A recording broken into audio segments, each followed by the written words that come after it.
aste solidarioa ospatuko dugu. Aste solidario horretan, beraiek proposatutako hainbat ekintza burutuko ditugu. Horietako ekintza bat, garbiketaren inguruko, eta horretarako gaur goizean, udaletxeko langileekin bildu gara. Honen helburua da, lurrean honen hondakinak jaso, eta zermogintzaparak hondakinak jaso, eta konparaketak egin, ea zenbateko erabilera dago zermogintzarena. Eta mingo mezua, beste ikasleek azpetuko zaie.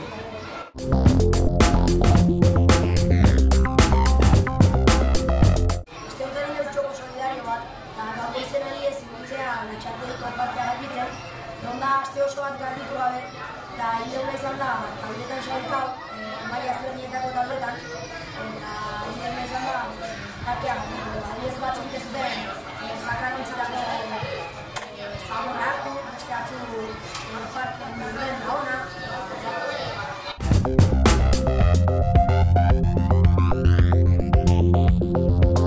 Zaborra guztia jaso ondoren pentsatu dut nahitea giltza zabortara eta ikusgarri jarko guztiko jartzea ez, atxateko puntu ezberdinetan, jendea konturatzeko sortzen da zabor hori eta dena, aber ze irutzen zaion begai ondo da hon, pixka reflexionazioa hori gai horien buruz ez, baina uste duna da, seguruna gaur gatitu dugula, baina gero igual atxalden o hemendik irogun eta berriz hasiko dira hori guztia zikintzen da. Baina no? Izan zara edo...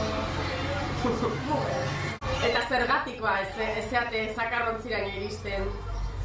Ez dakit batzutan da pereza,